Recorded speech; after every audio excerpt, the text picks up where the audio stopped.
Hey Artnerds, today we are taking a look at the Milo Pro art markers sent to me thanks to Milo Art Supplies. All they provided were the markers for this review. They did not sponsor this video. I am going to be comparing these markers to the Milo Art markers that Tyra sent to me, and you guys can check that review out by clicking the cards probably around here and checking the description below.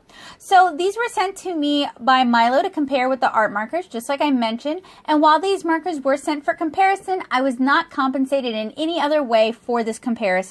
They sent 2 packs, the 24 color set and the 12 color set, and you guys will be able to find links to everything in the description below, as well as a transcript of this video. The 12 color set is $16.90 on Amazon. The 24 color set is $20.90 on Amazon, which makes both sets together $1.02 per marker if you buy both sets. The Milo Art markers, the 24 color set is $24.90 on Amazon. The 48 color set that we reviewed in a prior video is $44.90 on Amazon, which makes those about 97 cents per marker if you buy both sets. So the big difference between the Milo Art and the Milo Pro markers is that the Milo Pro markers have flexible rubber nibs and promise to be refillable and utilize replacement nibs, although I could not find listings for those on the site or on Amazon. So if you can refill these, you can probably refill the art markers or any markers with this color system and body type, and there seem to be several of those on the market.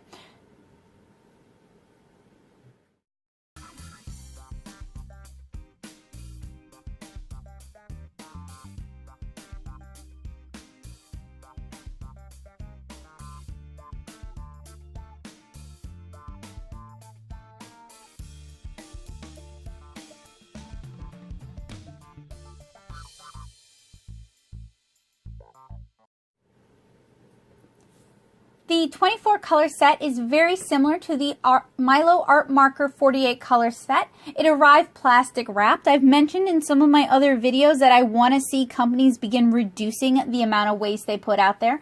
The 12 color set is in a cardboard box with just a tape dot to seal it, and I prefer that method of packaging.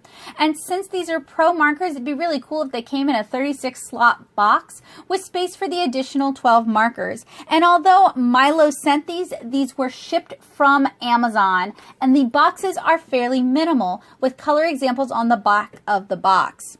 So the packaging for the Milo Pro versus the Milo Art, very similar, only slight differences in the branding. The 24 Pro set seems to contain entirely different colors from the 48 Art set. This is a little bit weird for me. I'll go into that a little bit more later on. Made me wonder if we're supposed to augment the art, or start with the art set and then use the Pro set to augment our collection, since there are more colors available in the art set.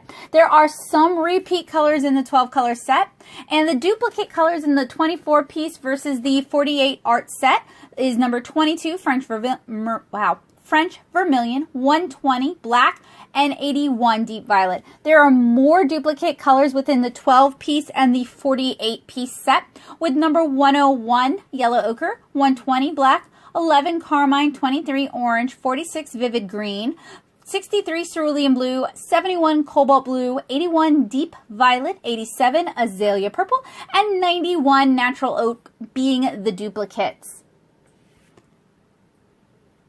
And I am really curious about their thought process regarding their color selection. Which colors are in the art line, which are in the Pro, and why are there 2 blacks in the Pro line? Now, the Pro line also has the colorless blender in the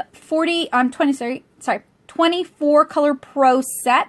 It would be interesting to see them offer one open stock. So for the side-by-side comparison, the Pro features a foam rubber tip, same as the new Artist Loft tip, the same body as the Art, save for some additional body screening, the same color families, the same color cap, and the same chisel tip. The Art offers a fiber brush tip, and the only real difference seems to be the color selection and the included tip. The Pro has some flex and has a slight rubbery resist as you apply color to the page. The Art tip has no flex, is a bit mushy, but has no resist. The Art tip bleeds out a lot, and I'll show you guys that in a moment. The Pro tip doesn't seem to bleed, and these may be a little bit easier to control. So a note, sets within each given line are supposed to complement each other. For example, buying the 24 and 48 color sets in the Art line would give you the full color range available in the Art line. Given that there's some duplicates between sets in the same line, I'm a bit confused as to how many total colors Milo offers. They have an 80-piece bullet and chisel nib set, which seems to be the largest set available from Milo. And you can get these markers on Amazon. You can also get these markers on the Milo website. So I've pulled out the Artist Loft markers to also provide a basis for comparison, because other than the ribbed caps, they're very similar to the Artist Loft markers. And I should go through and see if there are any duplicate colors and if the color families and color names match up with those. These do match up with Shuttle Art markers as well. And I'll talk about that a little bit more in the future. So I'm showing you guys the original Artist Loft brush. Well, actually, it's like the G2 Artist Loft brush, the G3 Artist Loft brush versus the Milo Art and the Milo Pro markers.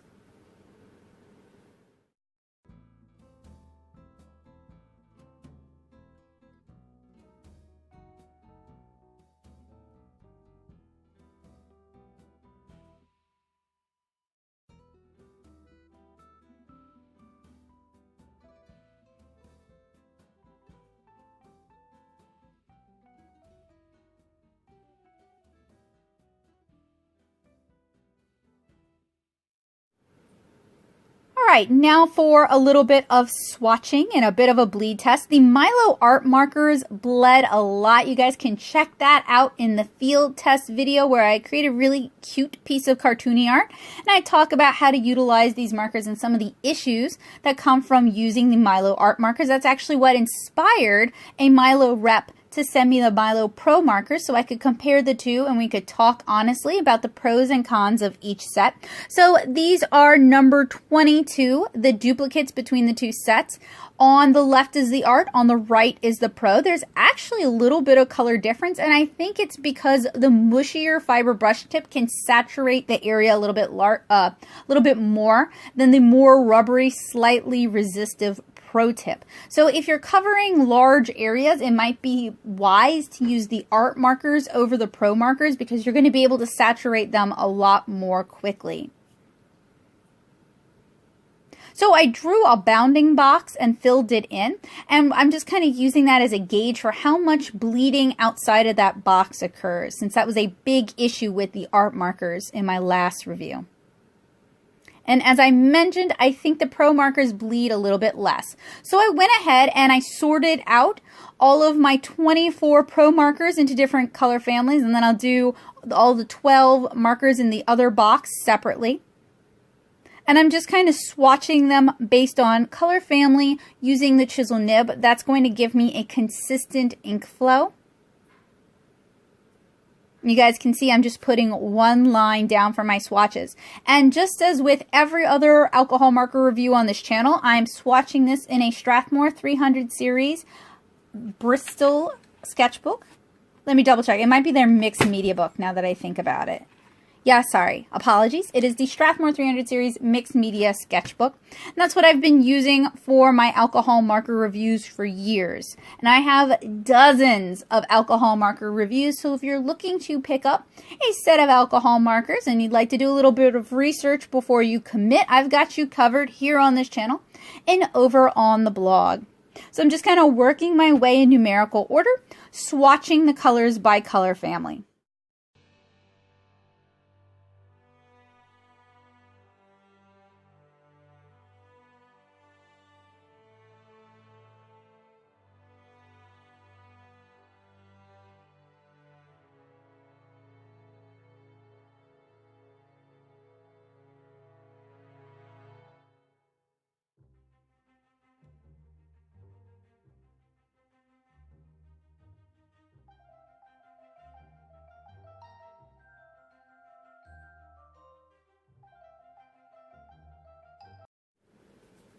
And for the 24-piece set, I actually like the color selection a little bit better than the 48-piece set. The 48-piece set has a lot of grays, warm grays, cool grays, even some blue grays. Those take up a lot of our color lineup, but don't necessarily provide a useful color selection. So these are the 48 colors swatched and labeled.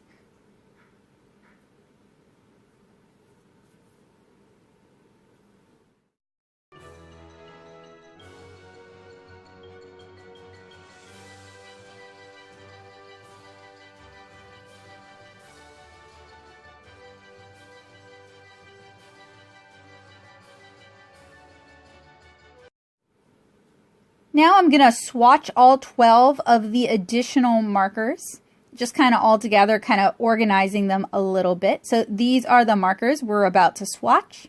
And I find that these markers are a little bit large for me to hold comfortably. The triangular body is less prone to roll off the table, and if you prefer larger art supplies for perhaps arthritic reasons, these could be a good fit for you, but they're a little bit large for me to hold comfortably.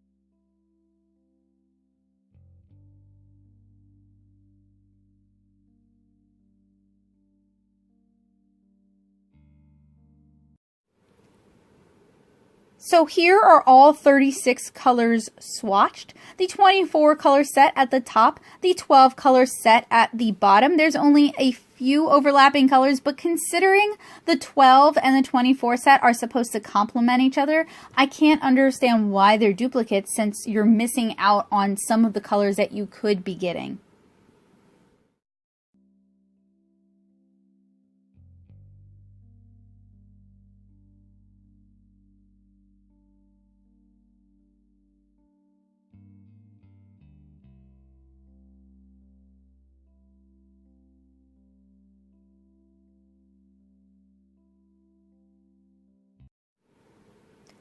Okay, so now for the ball test. This is going to give us a good idea of how well these handle, how well these blend.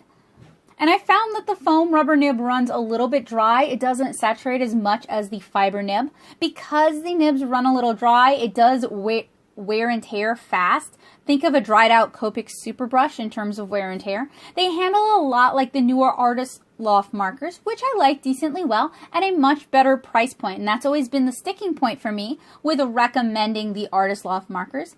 And the caps are a bit difficult to remove, but the nubs do help with grip. So you guys may see me kind of yanking on the caps. It's because they're a little bit harder to remove. And I find that these markers are very reactive to the included Pro blender. And just a tip for Milo, consider offering the Pro blender in sets of 2 open stock for people who want to buy the art markers but would also like to have a blender. So I've selected several colors that will work well together to draw a rendered ball. So we have about 4 colors that I'm going to be using here, plus the blender marker.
You guys can see once I've saturated the paper, they blend really well.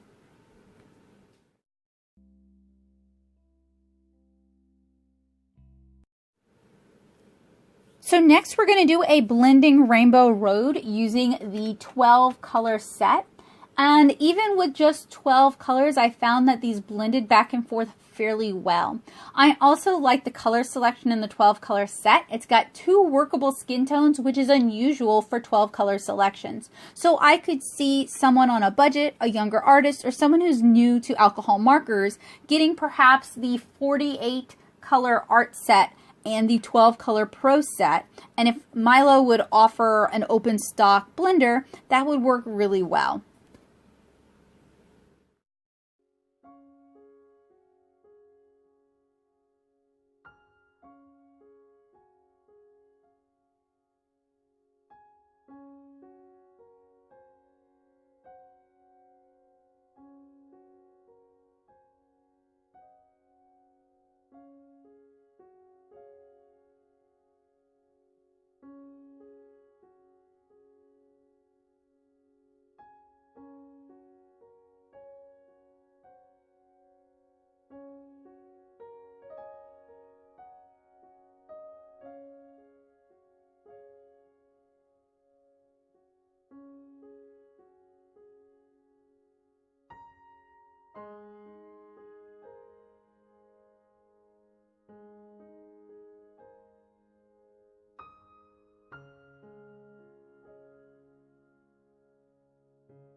So in an upcoming video, I'm going to do a field test with these Milo Pro markers. This is not something that I discussed with Milo, but I love putting my alcohol markers to the field test. This allows me to put them through the paces and help me recommend markers that are going to be best for you guys, because that in the end is what I want to do. I want to help you guys find art supplies that work for you, that are going to work with your budget, work with your skill level, and won't fight you.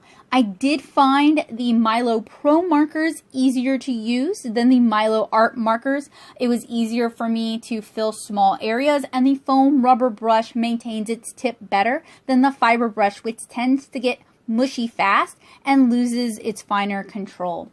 So my verdict: these handle on par with the newer brush tips on the Artist Loft markers. I like how these handle better than the Milo Art markers and recommend the Pro markers over the Art markers. I also like the color selection with the 12 and 24 piece sets a bit better than what comes in the 48 piece art set. There are fewer gray tones, so there's more room for pastels and skin tones. I think these markers are going to be closer to what people are looking for when they're buying alcohol markers, particularly if they're buying alcohol markers that have a brush tip. Brush tips are great because they allow you to color large areas very quickly. They allow you greater control than a chisel tip. You can still do fine details using the brush tip, especially if you develop a little bit of hand control and nuance. And they're the sort of markers that are going to last you a lot longer. And I really feel like the Pro Art markers are going to last you longer than the Art markers, because the Art markers definitely tend to fray. The fiber tip gets mushy really fast, and it's much more difficult to pull fine details with the fiber tip than it is with the Pro tip. Now, these markers are supposed to be refillable and have replaceable nibs, so I'd like to see Milo get on offering those features through some listing. I dug through Amazon and I dug through their website and I couldn't find them. So even though the listing says that's an option, if we can't buy the materials we need to do it, we can't really implement it. So that's something I'd like to see in the future. If you guys are interested in seeing me do a color comparison with the Artist Loft markers to see if these are the same markers and inks, let me know down in the comments below. This video was made possible thanks to the generosity of Milo sending me the Pro markers to review. And in the near future, I'm actually going to take a look at the Shuttle Art markers. I mentioned those way earlier in the video. The Shuttle Art markers share the same body as the Milo Art markers, as well as same color names and same color numbers. And Art Nerd Alley allowed me to borrow her 88 piece shuttle art marker set to review for you guys. So I hope you guys are looking forward to that video as well. Keep an eye out for the upcoming field test. It's great if you already own Milo Art Markers and are interested in learning how to use them. It's also great if you're interested in buying one of the two sets and can't quite decide which set is best for you. I want to thank you guys so much for watching. I hope this video was helpful, useful, and informative. If you have any questions about Milo alcohol art markers, either the Pro or the Art Markers, let me know in the comments below. I look forward to hearing from you guys. Have a great day, guys. Bye!